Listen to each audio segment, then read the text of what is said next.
everyone, bago po tayo mapunta sa aming travel ngayon, gusto ko munang masilip ito pong umuunlad na bayan ng Manggataram, Pangasinan. Yan, no? So itong area to ay plaza po nila. Okay? Nag-iba na ngayon, pinaganda, pinayos. Okay, no? Ganda ngayon ng plaza ng Manggataram, no? Wow. Lalo siguro paggabi, maganda dito. So yun guys, isang kalaman, ang Manggataram po ay isa sa maunlad na bayan po ngayon dito sa Pangasinan. So tara!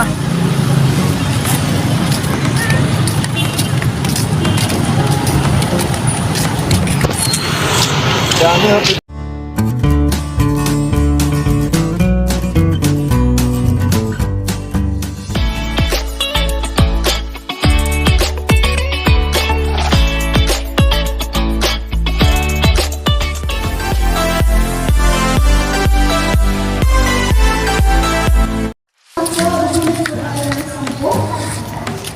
Hello everyone! Welcome sa ating channel at nandito po tayo ngayon sa St. Vincent Ferrer Prayer Park. Plain ko pa? St. Vincent Ferrer Prayer Park. At alam niyo guys, ito ay ito yung tinatawag na the tallest bamboo structure. Ayon po ito sa Guinness World Record, ang St. Vincent Ferrer statue. So guys, ayan, makikita niyo po yun, no?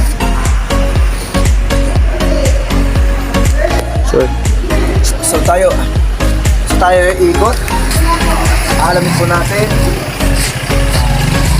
ang paligid ng St. Vincent Ferrer statue.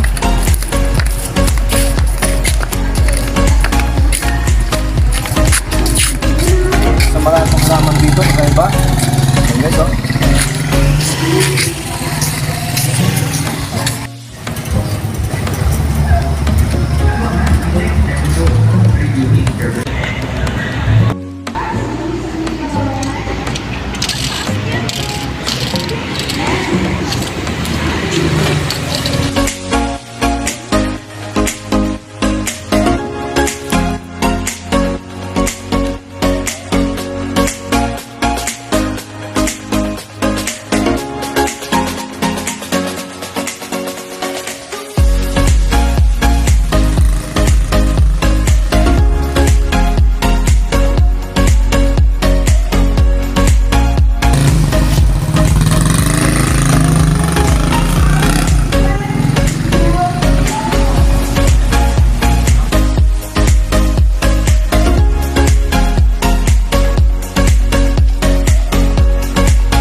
Guys, alam niyo po yung plano talaga namin na puntahan ay yung isa pong sikat na river po sa Manggataram, yung tinatawag na Pakalat River.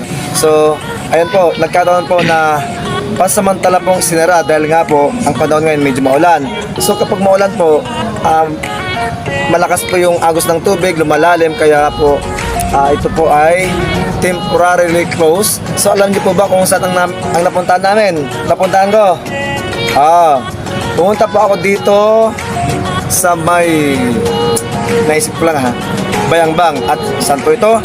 Dito po ito sa St. Vincent Ferrer Statue or St. Vincent Ferrer Prayer Park.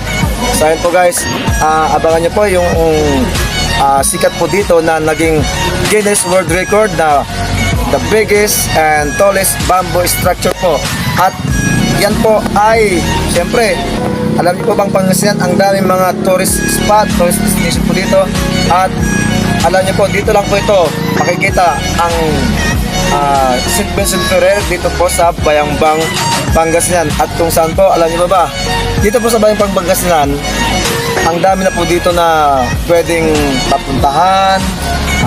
Hindi lang po mga ganito, kundi marami na pong nakatayong mga bagong struktura dito na by 2023 o 24, marami pong pagbabago dito dahil po sa pamumuno ng isang napakagaling na mayor po.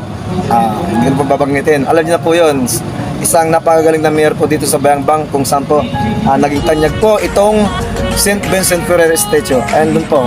Yan. Ayun, nakikita niyo ba? Yan. So, ayan.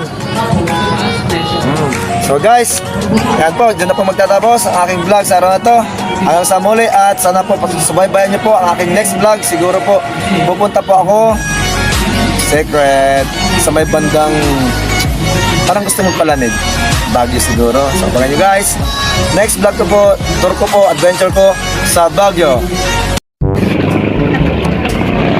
Parang nakalimutan ako. Ay, napagod na ako. Yung bag ko mabigat. Kailangan ko na dito ko ilalagay talaga. Nasaan ba yung mga kasama ko? Tagal. Yung driver ko wala pa rin. Nag-ikot-ikot dito sa St. Vincent Ferrer. Ay, Diyos ko. Well, guys, alam nyo na. Medyo masenso ng konti. Baka naman. Susuki. Ayan, guys. So, ito po yung bago kong kotse. Alam nyo ba kotse? Ay, sana, guys. Makabili na ako ganito. Pero, guys, alam nyo ito. Ito po isang bagong bili. Ako saan po, pinaghirapan ko po ito. At alam nyo guys, lahat ng bagay kung gusto mong marating, maniwala ka sa akin, magsipag, magtiyaga, lahat marating. Kagaya ko guys, I love Suzuki. Ayan guys. Ayan. Ang problema guys, nakabili nga ako, hindi ko lang mag-drive. Si driver ko, nawawala. Andun si driver, doon. Nakichika doon, oh. Kaya hanapin ko muna. So tara guys, bye-bye. Sakay kayo sa aking bagong Ertiga. Suzuki. Ayan. Worth? Magkano malaga dito? Siyempre, secret. Ayan, so ilalagay ko na po dito ang aking sakya. Bag, siyempre, alam nyo na, sinarado. Ayun, oh. Diba? Dito ko ilalagay. Si driver ko, tatawagin ko muna guys. At siyempre, sasakay na tayo. Ayun, kapag binuksan mo raw, ibig sabihin, pag-aari mo. Guys, bye-bye. Hanggang sa muli, yung driver ko busy. Ayun, naging pag-chika na kapag Martis pa doon sa taas. Parang pa siya. Aniwala kaya? Dapat kayong maniwala kasi totoo. Pinaghirapan ko at nagpapasalamat ako kay Google, kay YouTube, kay TikTok, kay Facebook, lahat-lahat na. At sa mga subscribers ko po, sana huwag kayong magsawa na tumakilig sa aking channel para makabibili pa po ako ng isa pang ganito. At syempre po, magpayaman tayo na magpayaman. Kaya guys, pero ko lang guys tama kayo guys. Bili ko po ito at sana po sa inyong pagsuporta sa aking channel ay nakapagpundar ba ako nito. Ito guys, pinaghirapan ko to.